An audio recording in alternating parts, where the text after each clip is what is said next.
నిర్గమకాండము 11వ అధ్యాయము. మరియు యెహోవా మోషేతో ఇట్లనెను, ఫరో మీదికిని ఐగుప్తు మీదికిని ఇంకొక తెగులును రప్పించెదను. అటు తర్వాత అతడు ఇక్కడ నుండి మిమ్మును పోనిచ్చును. అతడు మిమ్మును పోనిచ్చినప్పుడు ఇక్కడ నుండి మిమ్మును బొత్తిగా వెళ్ళగొట్టును.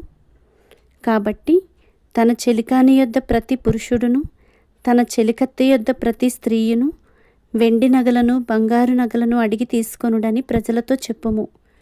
యెహోవా ప్రజల ఎడల ఐగుప్తీయులకు కటాక్షము కలుగజేసెను.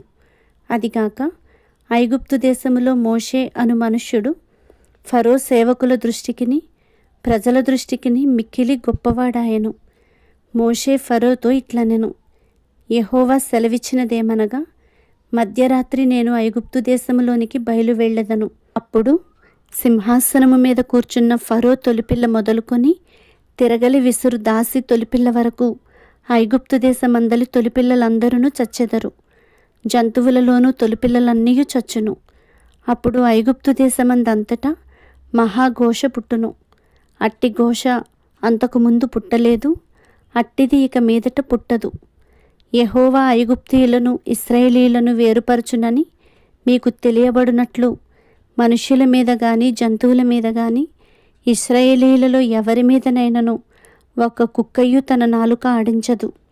అప్పుడు నీ సేవకులైన వీరందరూ నా యొద్దకు వచ్చి నాకు నమస్కారము చేసి నీవును నిన్ను ఆశ్రయించి ఉన్న ఈ ప్రజలందరూ బయలువెళ్ళుడని చెప్పుదురు.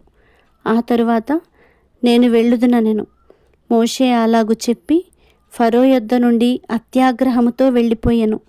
అప్పుడు యెహోవా ఐగుప్తు దేశములో నా మహత్కార్యములు విస్తారమగునట్లు ఫరో మీ మాట వినడని మోషేతో చెప్పెను. మోషే అహరోనులు ఫరో ఎదుట ఈ మహత్కార్యములను చేసిరి.